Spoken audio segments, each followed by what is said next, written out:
Boa tarde. Feliz ano novo para todo mundo. Começando a nossa batalha aqui anual de 2025. Agradecendo todo mundo aí pelo ano que passou.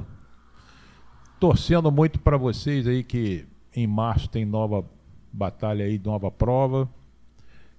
Torcendo para os dois que fizeram prova agora no final do ano, o Paulo e a Ana. E, enfim, estou na vitória e acho que esse ano vai ser um ano muito bom para todo mundo. Quer dizer, eu não tinha muito tema e também eu não consegui contato. E aí trouxe uma aulinha, uma conversa que eu já tive o ano passado, não sei se tem muito tempo que a gente conversou sobre isso, mas é uma coisa que eu vejo isso muito no hospital. Parece uma coisa boba, mas é uma coisa que a gente vê toda hora, chama o neurologista para definir que a pessoa teve um desmaio. Mas desmaiou por quê? E aí tem gente que trata a pessoa que teve um desmaio e a gente fica na dúvida se ela realmente teve um desmaio sincopal, uma lipotímia, uma síncope, ou se ela teve um episódio convulsivo. E eu vejo muita gente tratando crise convulsiva num doente que teve uma síncope. Então a gente tem que ter na cabeça da gente que existe diferença muito grande nesse nome. A pessoa desmaiou por quê? Tem que escutar a história para ver qual o significado e qual o tipo do desmaio. Não, eu desmaiei ontem, mas desmaiou como?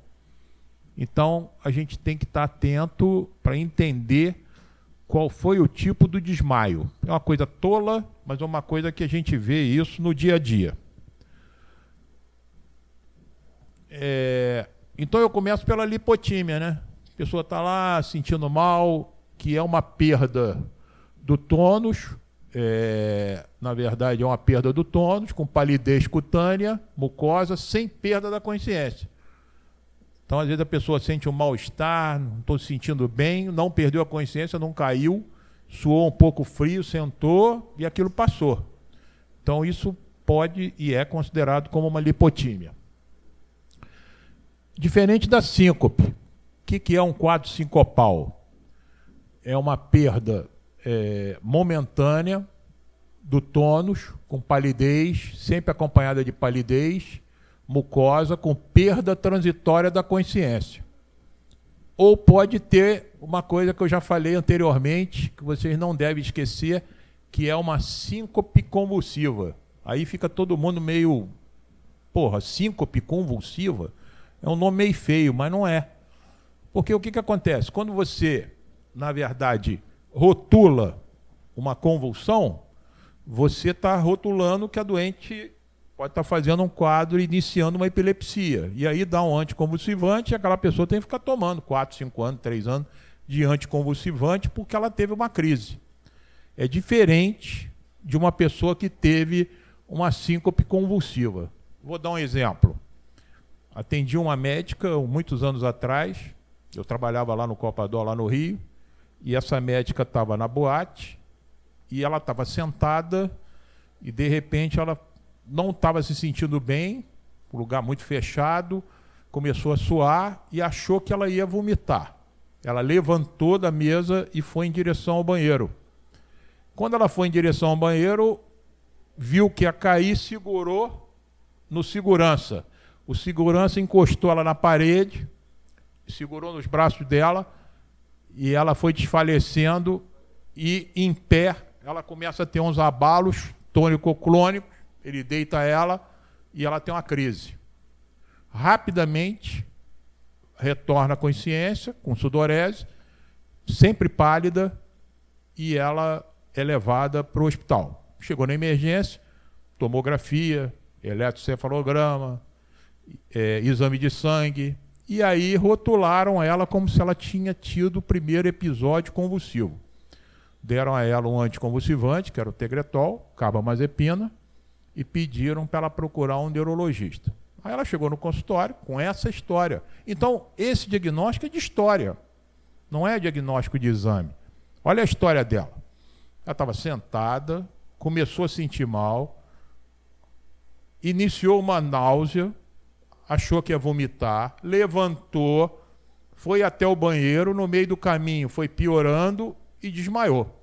Quando a pessoa, na verdade, desmaia rapidamente, pode ser por falta de oxigênio cerebral. E a pessoa fica pálida, com hipóxia e pum, desmaia. Esse desmaio rápido, a pessoa pode ter alguns abalos. E aí confunde como se ela tivesse o primeiro episódio de crise convulsiva.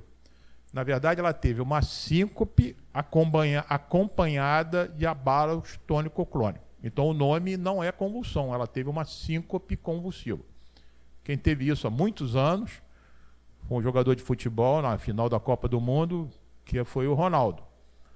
O Ronaldinho estava passando mal, sentiu mal-estar, sentiu com cólica, levantou para ir ao banheiro e no caminho caiu e teve uma crise. Então, foi rotulado como ele ter tido uma crise convulsiva. Chegou no Brasil, fez ressonância, fez eletro e viu que ele não tinha epilepsia nenhuma. Ele teve um abalo com uma síncope e desmaiou. Então a gente tem que definir bem pela história para a gente não rotular esses pacientes como epiléticos. Cuidado, porque síncope não é igual a epilepsia. Então você tem que, na história, entender que, primeiro, palidez. Palidez não é igual a convulsão. Convulsão é o contrário. A convulsão é um estímulo elétrico em que a pessoa fica roxa. Ou sobe sangue para o cérebro, demais. A outra sobe sangue de menos. A pessoa faz uma bradicardia e aí ela faz uma hipotensão e desmaia. Olha como é que é diferente. Síncope para uma convulsão.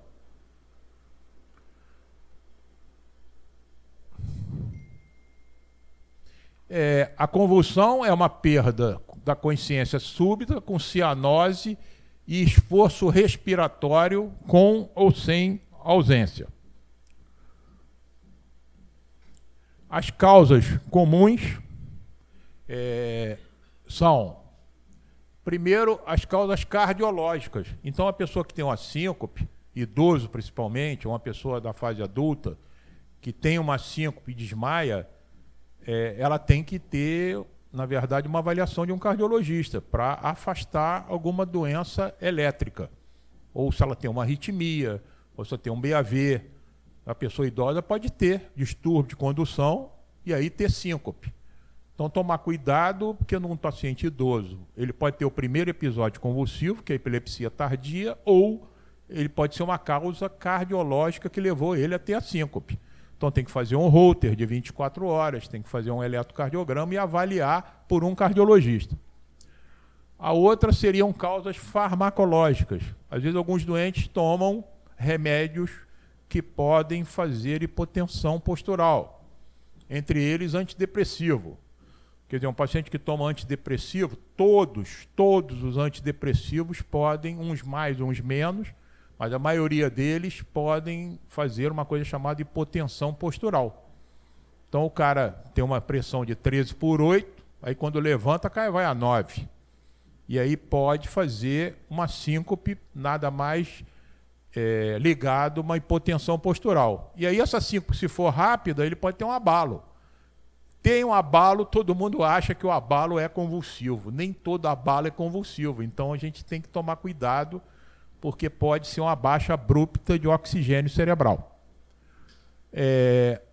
As reações, e na verdade ligadas ao âmbito metabólico, primeiro de todas é a glicose. O doente diabético, ele pode ter hipoglicemia, e aí ele pode ter uma crise, na verdade, uma crise convulsiva pela hipoglicemia. Ele pode ter hiponatremia, que também é uma causa importante em doentes com distúrbios metabólicos. Tem outras patologias que também a gente tem que dosar os eletrólitos e ver as outras funções que levam esse paciente a ter desmaios. A outra causa importante é a doença psiquiátrica, né? Às vezes os pacientes psiquiátricos, eles podem fazer desmaios e ser uma pseudocrise. Aí é mais complicado ainda, né? Mas é você definir se não é nem síncope nem convulsão. Nada mais é do que um DNV, alguma coisa assim, que o paciente caiu e se bateu, chama pseudocrise. Então vocês têm que estar atento na história e ver o remédio e encontrar o caminho para aquela causa. Não é dando um remédio anticonvulsivante que vai resolver o problema da pessoa que desmaia. As outras seriam doentes com hipotensão postural, doentes com Parkinson, que é muito comum. O Parkinson é uma doença que pode levar a uma doença, é uma doença degenerativa que pode dar hipotensão. Inclusive os remédios para Parkinson, Prolopa e derivados podem induzir hipotensão postural. Então tomar cuidado que doente parkinsoniano, quando ele levanta ou quando ele anda, ele pode ficar meio tonto e essa tonteira pode ser por baixa da pressão arterial. Tem um tipo de Parkinson que é raro, mas existe, chama Shay-Drager. É uma patologia parkinsoniana que é muito comum com hipotensão postural e desmaios.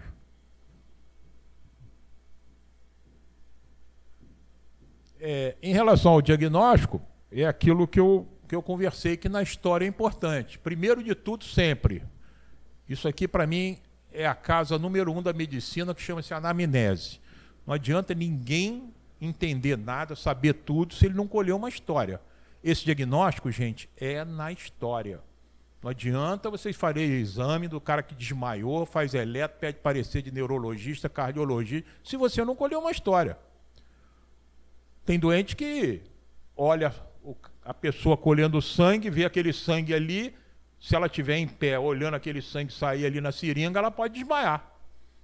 Você sabe que tem gente que vê acidente na rua, quando olha, eu não consigo ver alguém ali passando mal, e bom, desmaia. Então, esse é um desmaiador. Então, isso é o quê? Síncope vasovagal, que é uma coisa mais complicada, mas não é. Na verdade, é o quê? É uma ativação do nervo vagal, 10º nervo craniano, em que a pessoa faz uma bradicardia. Se você olhar o pulso dessa pessoa, o pulso está baixíssimo. Ele inibe o nervo vago, ele faz uma bradicardia e, consequentemente, a bradicardia leva à hipotensão e a pessoa desmaia. Isso você pode investigar num exame chamado tilt test, que é teste de inclinação da mesa. Infelizmente, no SUS não tem, mas em hospitais privados, o HCN, o Nitidó, tem esse exame, chama tilt test, teste de inclinação da mesa para você diagnosticar se ele tem síndrome vasovagal. Se ele tiver síndrome vasovagal, você tem que instruir ele para que ele, não, por exemplo, se olhou, sentiu que está desmaiando, que não está sentindo bem, a primeira coisa é deitar esse paciente, botar ele com a cabeceira baixa, até em Trendelenburg, para o sangue penetrar no cérebro e não levar ele a desmaio. Induzir ele a baixar a cabeça e ele ter meias elásticas que também aumentam o retorno venoso. Não melhorando com isso, tem remédios que a gente pode dar para tratar a síndrome vasovagal. Quando tratar? É isso. Os exames complementares vai depender do que você colheu na anamnese. Como é que você trata isso? Depende do que você vai achar.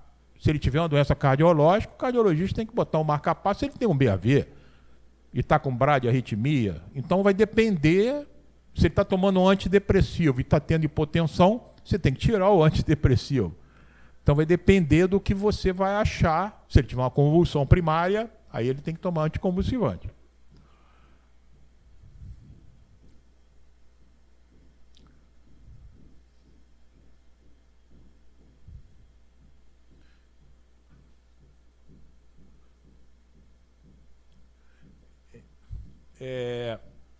A outra coisa é você pensar sempre na síncope. Necessariamente você tem que pedir um Holter, né? O Holter é um exame importante para quem está avaliando síncope, para você ver o ritmo cardíaco. Às vezes você faz um eletro na hora e o eletro não mostra aquele doente que tem uma arritmia intermitente. Ele pode ter fibrilação atrial intermitente. Não é toda hora que você vai pescar e ver aquela fibrilação. Então, o Holter de 24 horas é um exame fundamental no doente com síncope. O eletroencefalograma, nos casos que você ficou em dúvida se foi uma convulsão ou não. O tilt test é aquele exame que eu falei com vocês de teste de inclinação da imagem, e uma imagem dependendo se você ficou na dúvida. Não é 100% dos casos que você pensa, olha e fala assim, ele teve uma síncope, ou foi um episódio convulsivo. Às vezes você fica na dúvida. Aí, na dúvida, você realmente tem que pedir uma imagem, ou uma tomografia ou uma ressonância. Em relação ao tratamento, foi aquilo que eu falei, tratar sempre a causa base, definir isso que é importante. E no caso de síndrome vasovagal, os beta-bloqueadores são remédios indicados. Beta-propranolol, por quê? São remédios que seguram a frequência.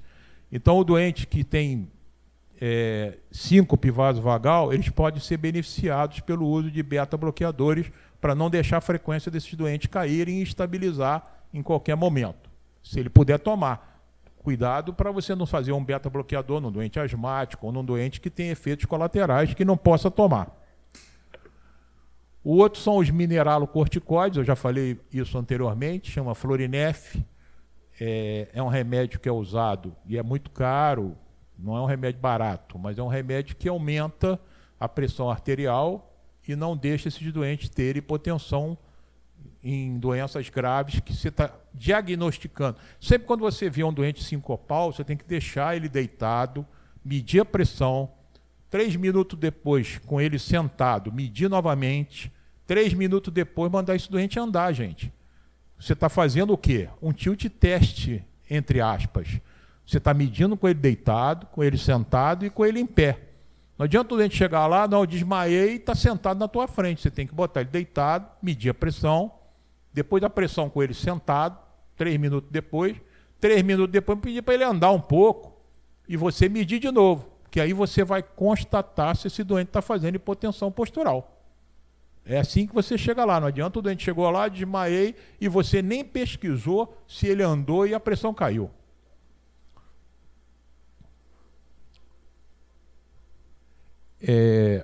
Eu acho que é uma coisa pequena, mas é uma coisa que a gente vê isso em pronto-socorro e no hospital toda hora. Toda hora tem parecer para a neurologia daquele doente que desmaiou e que está internado. E aí você chega lá, o doente está tomando um drip de Dantal, está fazendo eletro, o doente está fazendo uma opção de exames em que você não definiu se ele desmaiou ou se qual foi a causa desse desmaio. Eu acho que a gente tem que ter tranquilidade, tem que colher bem essa história para a gente saber qual a característica que ocorreu esse desmaio. Então, tinha outras coisas que a gente pode falar, a gente pode abrir até uma conversa aqui sobre isso, mas o que eu queria colocar para vocês é isso. Saber definir bem o que é uma lipotímia, o que é uma síncope e o que é um episódio convulsivo. Se alguém quiser complementar, que eu queria comentar um caso que eu vi essa semana lá no hospital, que eu achei interessante. E achei que vocês, nós já falamos sobre isso, eu tenho certeza que vocês acertariam também, e os doutores lá ficaram meio atrapalhados. Pode falar, Vinícius? Como é que a gente pode fazer o diagnóstico diferencial entre lipotímia, síncope e convulsão com neurose conversiva?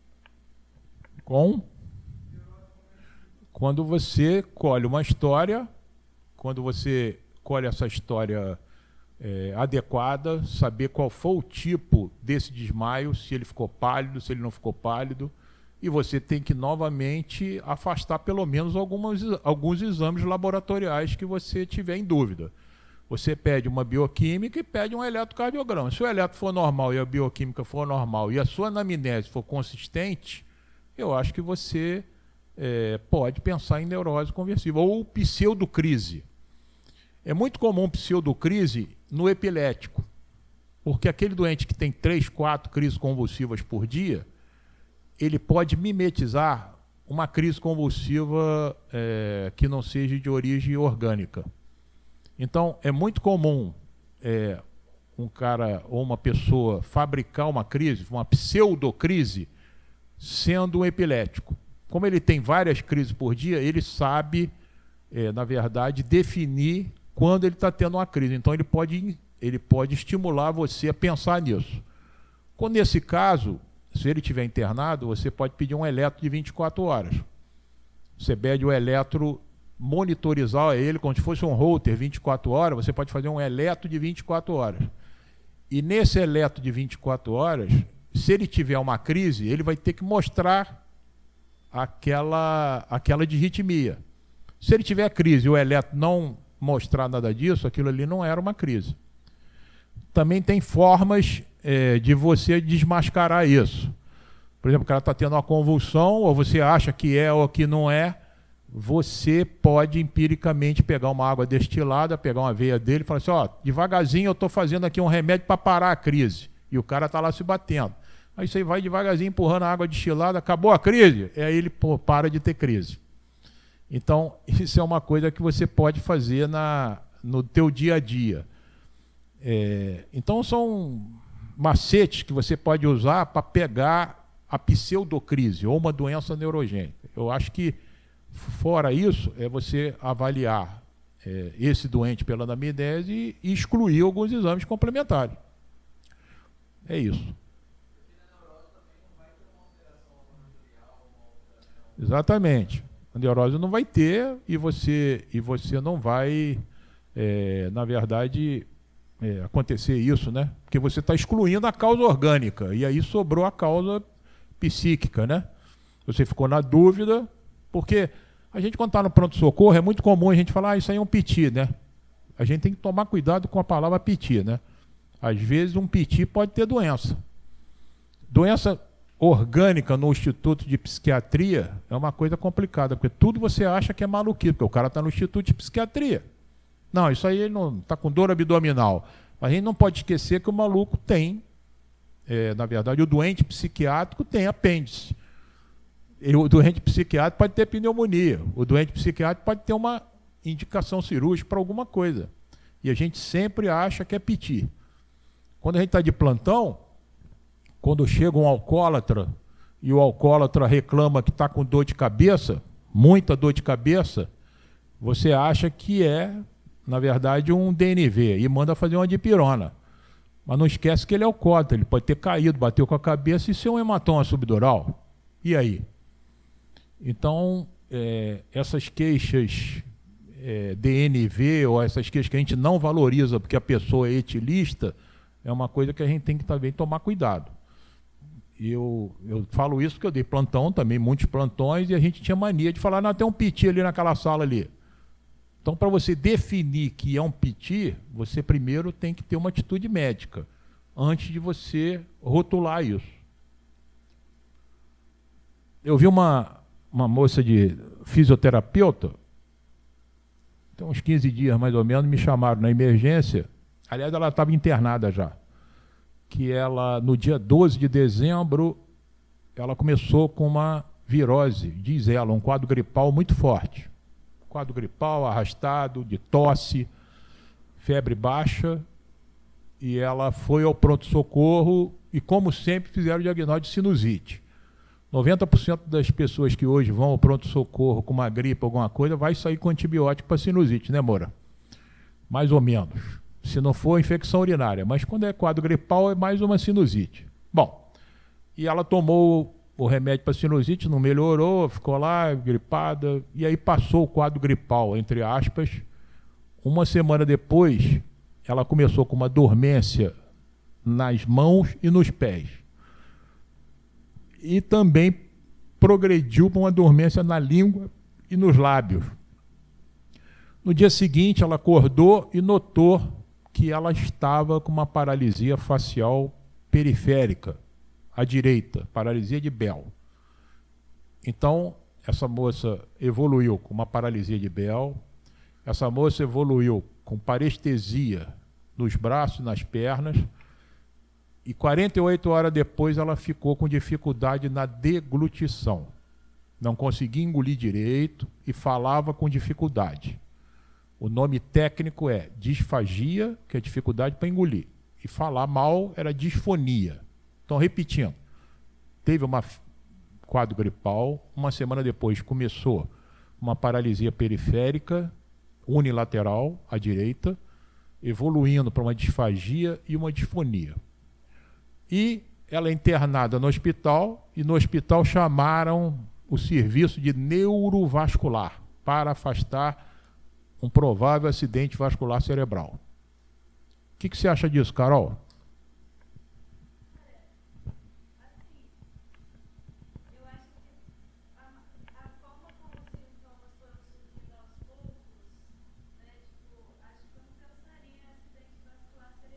Então, quer dizer, Carol já não chamaria o serviço, mas chamaram.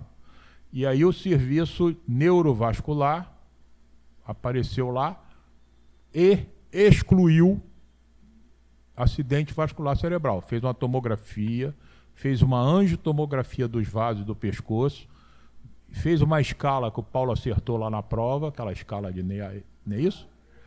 Então, fez a escala, a Ana também acertou, a escala de acidente vascular cerebral, fez uma tomografia e um angio-TC. E um dos doutores da neurologia vascular falou assim, isso é um quadro de miastenia. Eu iniciaria Mestinon para essa pessoa. No dia seguinte, o doutor Gerson foi responder o parecer. Mas antes de eu chegar lá, o Vinícius chegou. O que você acha, Vinícius?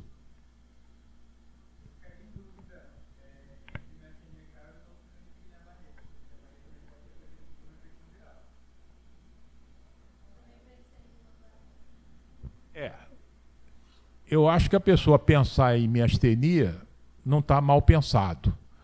Mas eu ocultei alguns dados que eu peço desculpa e eu vou falar quando eu cheguei lá. Ela tinha a nuca livre, mas ela tinha sinais meníngeos. Ela tinha Laseg e tinha Kernig. Laseg e Kernig. E os reflexos eram normais, bilaterais. O que você acha, Vinícius? Pode chutar, aqui não...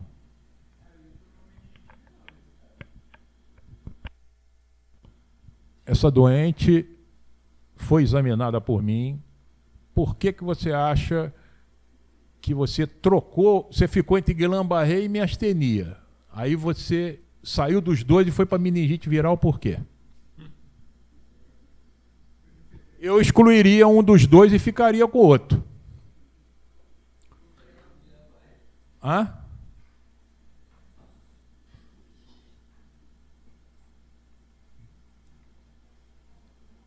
O que você acha, Ana?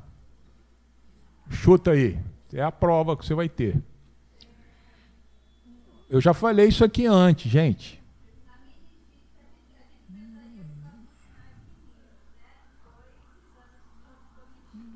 A nuca dela era livre, Ana.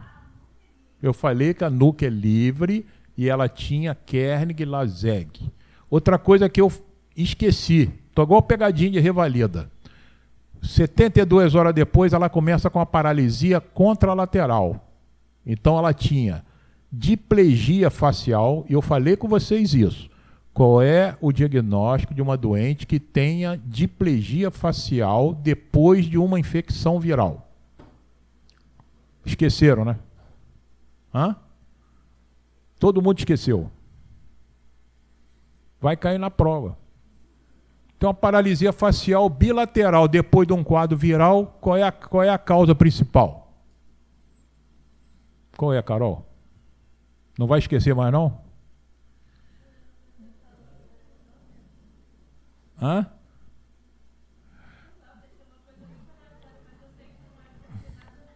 Aham. Gente, isso é um Guillain-Barré, gente.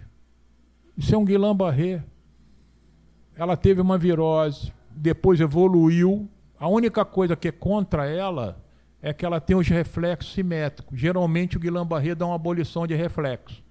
Isso é uma forma rara de Guillain-Barré, em que não perde o reflexo, mas afeta a musculatura da deglutição.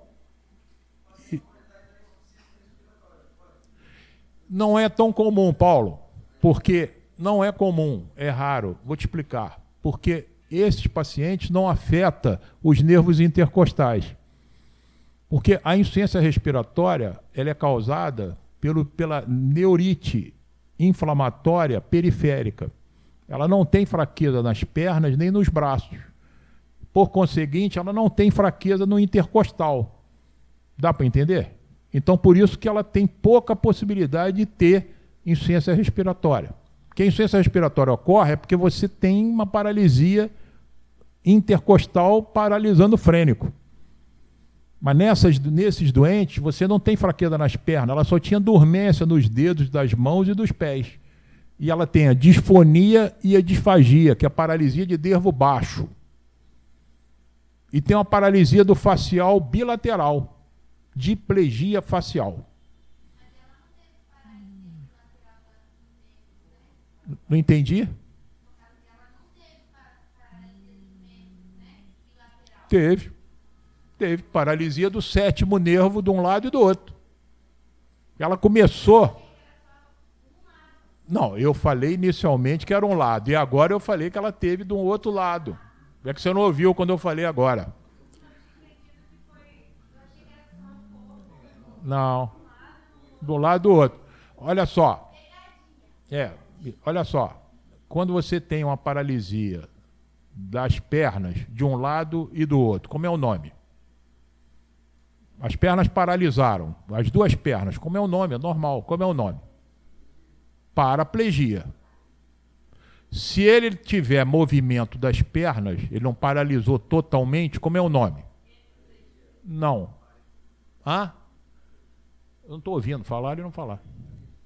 Paraparesia. Deu para entender?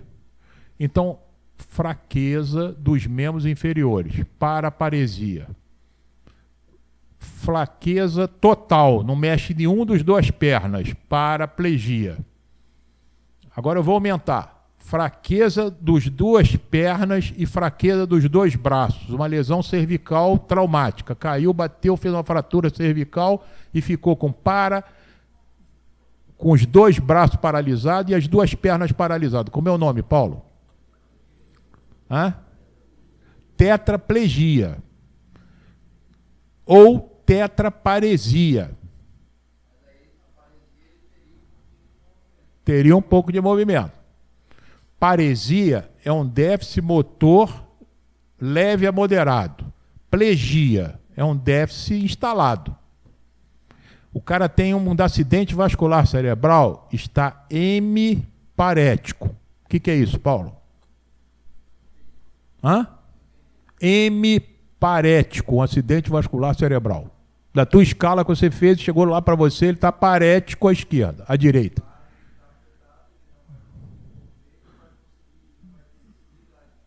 Não, sensibilidade é outro nome.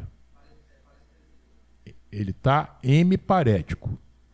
Se ele não tiver sensibilidade, ele está hemiparestésico. Parestesia é sensibilidade. Paresia é motricidade. Depende. Se você pegar um acidente vascular num local do cérebro, tipo tronco cerebral, você vai ter só um déficit motor. Se você tiver um acidente vascular cerebral cortical parietal, aí você vai ter a fibra sensitiva e a motora. Hã? Não te ouvindo. Então, neurologia é uma especialidade em que você acerta ou você domina pelo exame neurológico. É o exame mais minucioso e rico da medicina. Não é porque eu sou neurologista, não estou batendo palma para mim. Porque, diante do exame, você poderá topografar o sítio da lesão. Porque se você tiver uma hemiplegia ou hemiparesia puramente motora, sem déficit sensitivo, ela não é alta. Ela saiu do tronco cerebral, que ali passou só a fibra motora. Se você pegar a agulha e notar que a sensibilidade está diferente de um lado para o outro, é lá em cima, é lá na córtex. Deu para entender isso? Então, 4 segmentos, tetraplégico ou tetraparésico. 2 segmentos nas pernas, paraparesia ou paraplegia. Carol, o cara tem uma fratura cervical e está com fraqueza nos 2 braços. Como é o nome? Não. Diparesia braquial. Não, entendeu? Diparético. Di são dos 2 lados. Ele tem uma paralisia facial bilateral. Como é o nome? Diparesia facial.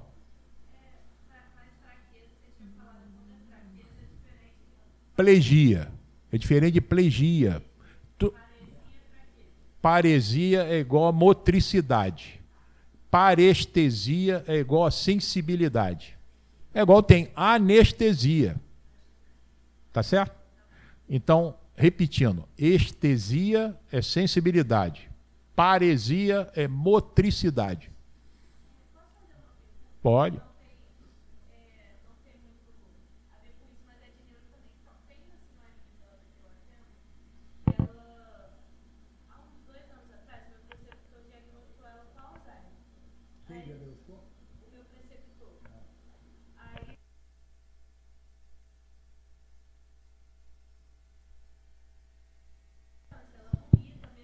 Peraí. Você falou duas coisas. Ele achou que era Alzheimer e deu Prolopa. Prolopa é para Parkinson. Então ele achou que era Parkinson. Ah, então esquece Alzheimer.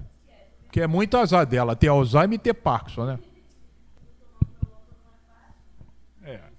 Na verdade ele tá equivocado. Ele pode ser, acho que ele até pode ter um domínio da geriatria, mas ele não tem o domínio da neurologia. Existem pacientes parkinsonianos que não toleram o levodopa.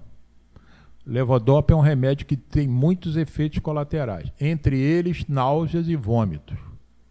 Tem doentes que não aguentam ficar tomando uma dose elevada de Prolopa. E tem doentes que não toleram levodopa. Não tem nada a ver com a doença de Parkinson. A doença de Parkinson, ela tem que ser tratada com levodopa. Todo remédio para Parkinson é eficaz, mas o mais eficaz ainda é, no mundo todo, o levodopa. O que acontece é que alguns colegas começam numa dose que não é uma dose desejável para aquele doente. Remédio é uma ação individual, ainda mais um remédio de ação central. Não adianta você querer passar um comprimido de 8 em 8 horas num doente que está vomitando sem parar. Então você tem que retroceder e começar numa dose menor, meio comprimido durante uma semana. Depois meio comprimido depois de 2 semanas. Sempre usando um antiemético antes de você dar o Prolopa. Então você pode fazer o Motílio, ou pode fazer Vonal, ou pode fazer Dramin, meia hora antes de você começar o Prolopa. Aí você vai titulando a dose do Prolopa com a aceitação do paciente. Quando você dá 3 comprimidos, o cara bota o bofe para fora. E aí você não adianta insistir com o remédio que a pessoa está vomitando. Então você tem que voltar atrás e dar devagarinho. Porque às vezes o médico ele quer dar logo a dose ideal de cara para ter uma eficácia melhor. Mas a cada paciente é individual. Por exemplo, antidepressivo. Se o cara está deprimido, você quer vai lá dar uma fluoxetina para o doente. A pessoa toma um comprimido de fluoxetina, não passa bem. Fica enjoado, quer vomitar. Então o que você tem que fazer? Começar com uma dose menor, para minimizar o possível efeito colateral. Você nunca deve começar com um comprimido. Começa com meio. Uma semana depois, você aumenta para um inteiro. Agora, isso é individual. 90% vai tolerar o remédio. Não é 100%. Tem gente que não tolera, mesmo você começando com meio, com 4. Eu tenho doente que tem doença de Parkinson, que eu consigo dar 1/4 de Prolopa a cada 3 horas. Devagarzinho ele foi chegando nessa dose. Essa dose não é a ideal, mas é a dose que eu consegui que ele tomasse para ele ter benefício. E eu ganhei ele com 80% a 90%. É melhor do que nada. Então depende de como você vai titular a dose do remédio. Existem antibióticos, desculpa, eu vou escutar todo mundo, que também você dá antibiótico e o cara não tolera. Clavulin é um deles, né, Moura? Tem gente que, toma Clavulin, dá diarreia, dor abdominal. Aí o cara liga pro Moura. Ah, meu filho tá vomitando, tá com dor. Aí o Moura, tô certo ou errado? Então, o remédio, eu vou falar de novo, remédio é uma coisa individual, gente. Ah, mas minha tia toma 3 comprimidos, não acontece. Por exemplo, Dramin. Alguém já tomou Dramin aqui? Tem gente que toma Dramin e dorme o dia inteiro. Eu tomei um Dramin, me deu um sono que eu apaguei, que eu não acordei. Tem outro remédio, relaxante muscular, Miozan. Aquilo é uma... Hã? Então, Então, é, é, então, tem gente que... Então, eu tenho paciente que não toma, tem uma insônia e já tomou todos os remédios. Só o remédio que ele toma para dormir, que é o Miozan, é o ciclobenzapina. Então, isso aí é uma individual. Por exemplo, eu tenho às vezes vertigem com tonteira, que eu tenho enxaqueca, eu tomo Dramin e não acontece nada. Não é, Ricardo? Tem gente que vai viajar na estrada, fica meia tonta, vomita pra cacete, toma Dramin. Hã? Entendeu? Então...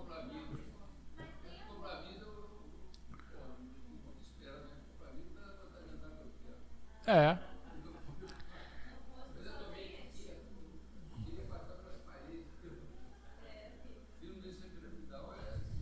Então.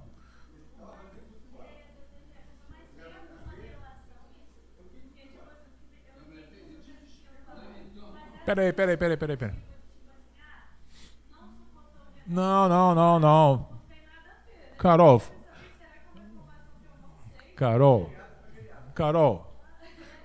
eu respondi a você a pergunta, não é possível. Eu te falei, não tem relação nenhuma. Tem nada a ver, o cara não aceitar o Prolopa não quer dizer que ele tem ou não tem a Parkinson. Tem gente... Não. Não é isso. O que acontece é que ele não chegou na dose ideal do paciente. É porque tem colega também que quer impor o remédio, gente. Não dá, ué. Tem outros remédios antidepressivos que a pessoa fica com a boca seca. Ah, coisa boba, não é? Pô, mas o cara não quer ficar com a boca seca, e aí? O que eu vou fazer? Não tem. Não tem. No mundo todo, o melhor... Está vivo ainda. Dr. Masden, ele já falou, no mundo todo, o único remédio para Parkinson ainda é o levodopa. Tem levodopa, um comprimido que você pode fracionar, tem levodopa de duração mais longa. Então, depende. Vai devagarzinho. Sabe o que acontece? Essa doença é uma doença degenerativa. Não adianta você querer botar 3 comprimidos, que você não vai curar o Parkinson. Então, você vai devagarzinho. Por exemplo, remédios para demência também são um fogo. Memantina com donepezila, isso dá um vômito, dá um enjoo desgraçado na pessoa. A pessoa não tolera. Pregabalina também, bem pensado. É um remédio para dor, que é um remédio da doença neural. Porra, dá uma tonteira que o cara não consegue ficar em pé. Gabapentina. Quer ver outro remédio danado também? Carbamazepina, Tegretol. Você dá um Tegretol para alguém, o cara fica tonto, vomita. E outra coisa, o doente que passa mal com um comprimido, ele não quer tomar mais um remédio. Você depois convencer ele que vai tomar um... Ah, porra. Exatamente.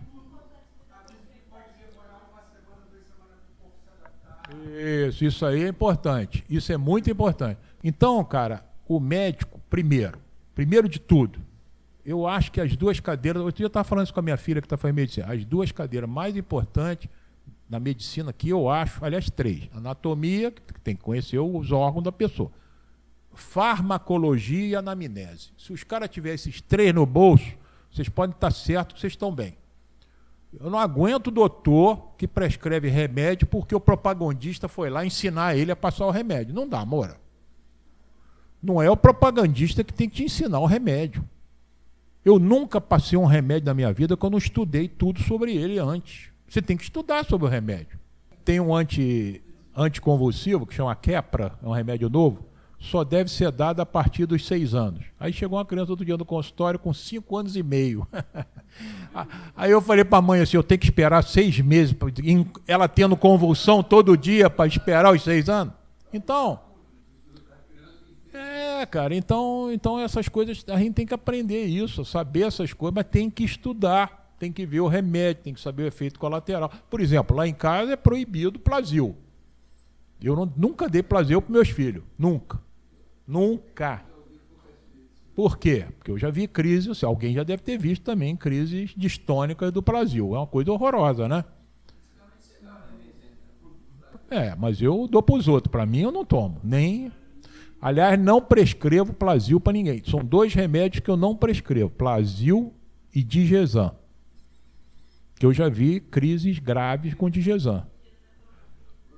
Bromoprida.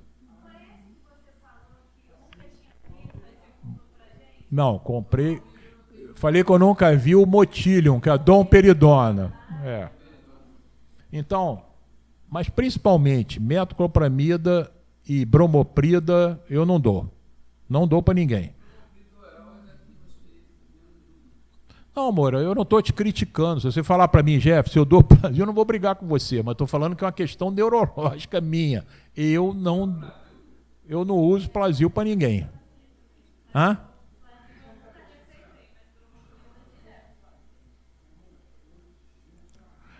Porque medicina não é uma coisa individual, né? Tem gente que toma Plasil, a maioria não acontece nada. Não é todo mundo, não é isso?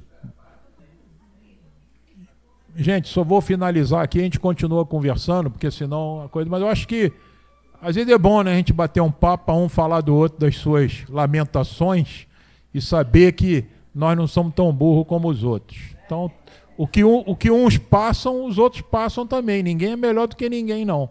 Então eu acho que a gente que é médico, a gente tem que entender que a nossa conversa é uma conversa importante para o doente. E às vezes é mais do que um remédio. Então, 60% do que a gente trata é conversa. Né? Obrigado a todo mundo aí.